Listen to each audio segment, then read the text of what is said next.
Dear students, आज का हमारा टॉपिक है all for love bye John Dryden. ये एक प्ले है, तो सबसे पहले हम इसके की फैक्ट्स देखेंगे, फिर कैरेक्टर्स और समरी डिस्कस करेंगे। तो चलिए स्टार्ट करते हैं।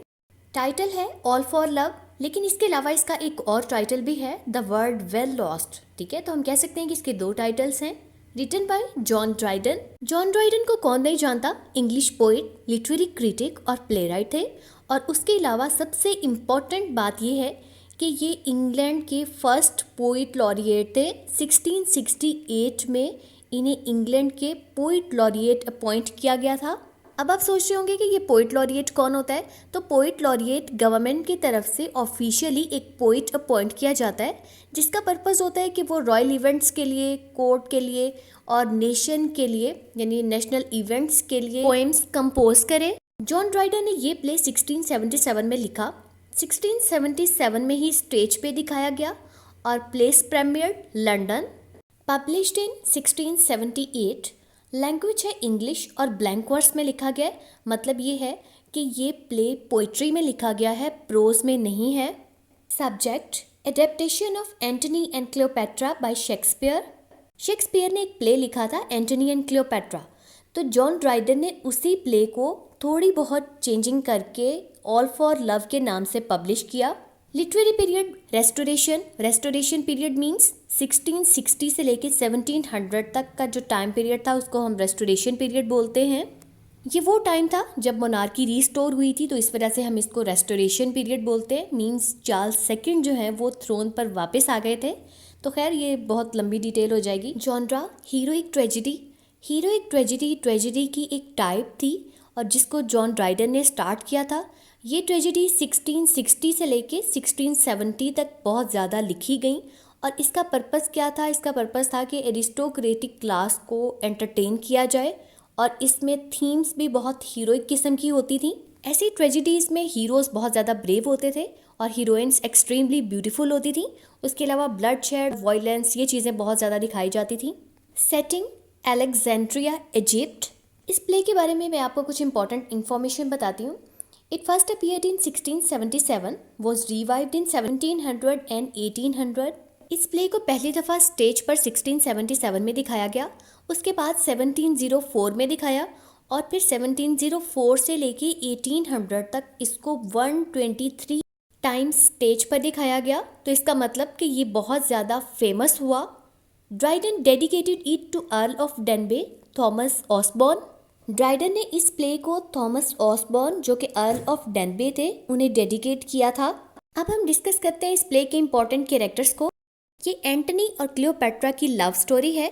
एंटनी रोमन किंग है, मैरिड है, इसकी 2 वाइफ्स ऑलरेडी हैं, बच्चे भी हैं, लेकिन अपनी फैमिली को क्लियोपैट्रा के लिए छोड़ चुका है। क्लियोपैट्रा इजिप्ट की क्वीन है। क्लियोपैट्रा एंटनी से पहले कुछ लड़कों के साथ टाइम पास कर चुकी है। अब हम इन कैरेक्टर्स को थोड़ा सा डिटेल में देखते हैं और फिर चलते हैं समरी की तरफ। तो फर्स्ट कैरेक्टर है एंटनी। ये प्ले का प्रोटैगनिस्ट है।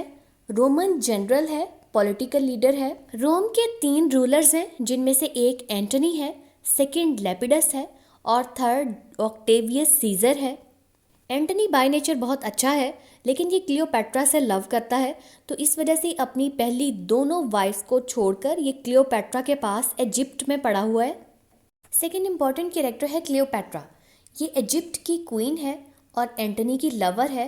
प्ले स्टार्ट होने से पहले इसके बहुत से बॉयज़ के साथ, बहुत से लवर्स के साथ अफेयर्स रह चुके हैं, लेकिन अब ये एंटनी के साथ सिंसियर है।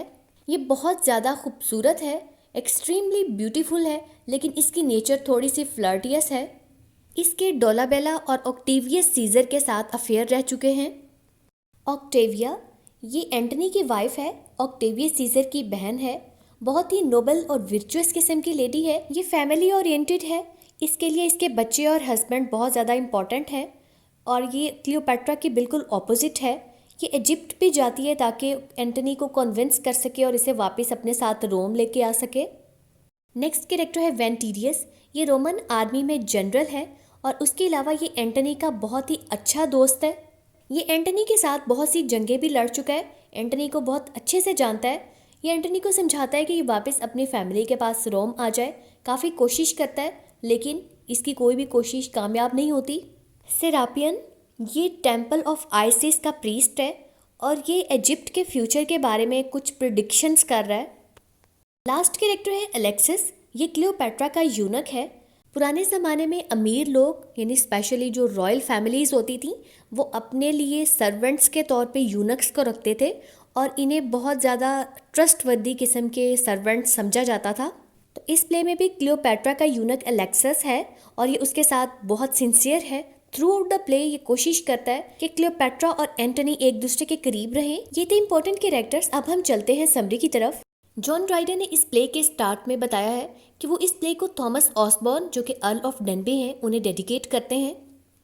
वो इंग्लिश सिविल वॉर में थॉमस ऑसबॉर्न की लॉयल्टी पर उनकी तारीफ भी करते हैं। इसके बाद से इस प्ले का प्रीफेस लिखा है जिसमें उन्होंने बताया है कि उन्होंने शेक्सपियर के प्ले एंटनी एंड क्लियोपेट्रा को कॉपी किया है लेकिन इसमें कुछ चेंजिंग्स की हैं। अब प्ले स्टार्ट होता है। टेम्पल ऑफ आइसिस के दो प्रीस्ट जिनके नाम है सिरापियन और माइसिस ये बैठे हुए बातें कर रहे हैं। इनका कहना है कि इजिप्ट में कुछ बुरा होने वाला है क्योंकि बहुत सी बदशगुनियाँ यानी जिन्हें हम ओमेंस कहते हैं वो देखने को मिल रही हैं। जैसे कि अभी रिवर नाइल जो है ओवरफ्लो हो गया था और उसके बाद बहुत सी मॉन्स्ट्रस किस्म की क्रिएचर्स बाहर आ गई थी। फिर उसके अलावा एक और बुरी ओमेन क्या हुई, एंटनी बैटल ऑफ एक्टियम हार गया। बैटल ऑफ एक्टियम ऑक्टेवियस के साथ थी। ऑक्टेवियस कौन है? ये एंटनी की सेकेंड वाइफ ऑक्टेविया का भाई है और उसके अलावा ये एंटनी का राइवल भी है। यानी रोम के, जैसे मैंने आपको पहले भी बताया है कि रोम के 3 एम्परर्स थे जिनमें एक लेपिडस, सेकंड ऑक्टेवियस सीजर और थर्ड एंटनी था।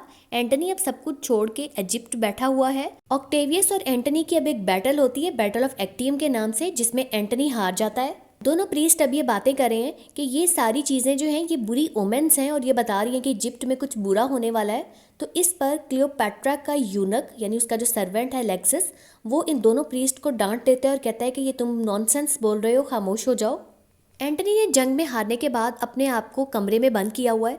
अब एंटनी का एक बहुत पुराना दोस्त वेंटिडियस जो कि रोमन आर्मी में जनरल भी रह चुका है वो एंटनी से मिलने आता है और एंटनी को कहता है कि सीरिया की आर्मी एंटनी की साइड पर लड़ने के लिए तैयार है लेकिन उनकी एक शर्त है और वो शर्त ये है कि वो एंटनी के लिए लड़ेंगे तो एंटनी को क्लियोपेट्रा को छोड़ना पड़ेगा, इजिप्ट को छोड़ना पड़ेगा, सीरिया जाना पड़ेगा। तो उसके बाद सीरिया की आर्मी एंटनी के लिए फाइट करेगी। वेंटिडियस फाइनली एंटनी को मना लेता है कि वो क्लियोपेट्रा को छोड़ दे और सीरिया चला जाए। जब क्लियोपेट्रा को पता चलता है कि एंटनी उसे छोड़ के जाने लगा है तो वो अलेक्सिस को एक ब्रेसलेट दे के भेजती है। उस ब्रेसलेट पर 2 ब्लीडिंग हार्ट्स होते हैं। वो एंटनी को ऐसे गिफ्ट भेजती है। एंटनी जब वो ब्रेसलेट बंद करने लगता है तो उससे ब्रेसलेट बंद नहीं होता। उस पर अलेक्सिस उसे कहता है कि तुम क्लियोपेट्रा के पास जाओ, वो ये ब्रेसलेट खुद बंद कर देगी। वेंटिडियस एंटनी को मना करता है कि वो क्लियोपेट्रा के पास अब मत जाए क्योंकि उसे पता था अगर ये क्लियोपेट्रा के पास चला गया तो इसका माइंड बदल जाएगा और वही हुआ। एंटनी जब क्लियोपेट्रा के पास जाता है तो वो एंटनी से अपनी लॉयल्टी शो करती है। उसे एक लेटर दिखाती है जो कि ऑक्टेवियस सीजर ने क्लियोपेट्रा को लिखा होता है। उसमें उसे प्रपोज किया होता है। तो क्लियोपेट्रा कहती है कि वो एंटनी के लिए सब कुछ छोड़ चुकी है। ये बातें सुनकर एंटनी अपना माइंड बदल लेता है और वो कहता है कि वो इजिप्ट को छोड़कर, क्लियोपेट्रा को छोड़कर कहीं भी नहीं जा रहा। वेंटिडियस बहुत कोशिश करता है, फिर वो दोबारा वापस चला जाता है। वो वापस जाता है और अपने साथ डोलाबेला और एंटनी की पहली वाइफ ऑक्टेविया और उसकी 2 बेटियों को लेकर आता है। ऑक्टेविया एंटनी को बताती है कि वो अभी भी उसके साथ लॉयल है और उसके साथ लव करती है।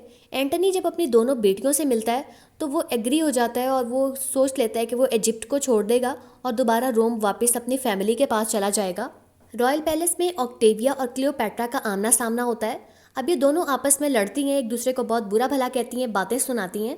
क्लियोपेट्रा को पता चल चुका है कि एंटनी अब वापस जाना चाहता है। वो बहुत ज़्यादा डिसहार्ट हो जाती है। एंटनी डोलाबेला को कहता है कि उसके जाने की न्यूज़ डोलाबेला खुद जाकर क्लियोपेट्रा को दे। अलेक्सिस और क्लियोपेट्रा अब एक प्लान करते हैं। ये सोचते हैं कि डोलाबेला को यूज़ करके एंटनी को जेलस किया जाए। हो सकता है जेलसी की वजह से एंटनी अपना माइंड फिर से बदल ले। डोलाबेला का पास्ट में भी क्लियोपेट्रा के साथ अफेयर रह चुका है। क्लियोपेट्रा अब अपने प्लान पर चलती हुई डोलाबेला के साथ फ्लर्ट करना शुरू कर देती है। डोलाबेला जब उसके हैंड पर किस करता है तो इस सीन को ऑक्टेविया और वेंटिडियस दोनों देख लेते हैं। वेंटिडियस और ऑक्टेविया ये बात आकर अब एंटनी को बताते हैं कि क्लियोपेट्रा का तो बेलाडोला के साथ अफेयर चल रहा है। ये बात सुनकर एंटनी को बहुत ज़्यादा गुस्सा आ जाता है, लेकिन एंटनी को अभी भी पूरा यकीन नहीं आता। वो क्लियोपैट्रा की साइड की बात सुनना चाहता है। ये देखकर ऑक्टेविया को बहुत ज़्यादा गुस्सा आता है और वो हमेशा के लिए अपना रिलेशन ख़त्म करके वापस रोम चली जाती है। दूसरी तरफ इजिप्ट की रोम के साथ लड़ाई चल रही होती है, यानी ऑक्टेवियस के साथ एंटनी की लड़ाई चल रही होती है। एंटनी क्या देखता है कि इजिप्ट की आर्मी रोमन आर्मी से लड़ने की बजाय सरेंडर कर देती है, यानी उनके साथ ऐसे बिहेव करती है जैसे वो उनके दोस्त हैं, उनके फ्रेंड हैं। इजिप्ट की जंग हारने का सुनकर क्लियोपैट्रा वहां से भागने की कोशिश करती है और छुप जाती है। अलेक्सिस पीछे रह जाता है। एंटनी जब अलेक्सिस से क्लियोपैट्रा का पूछता है तो अलेक्सिस अपनी जान बचाने के लिए एक कहानी घड़ लेता है और कहता है कि क्लियोपैट्रा मर गई है, उसने अपने आप को मार लिया है। ये सुनकर एंटनी बहुत ज़्यादा डिसहार्ट हो जाता है क्योंकि उसकी तो ज़िंदगी ही क्लियोपैट्रा थी। इस वजह से एंटनी अब खुद अपने आप को मार लेता है। वेंटिडियस भी मर जाता है।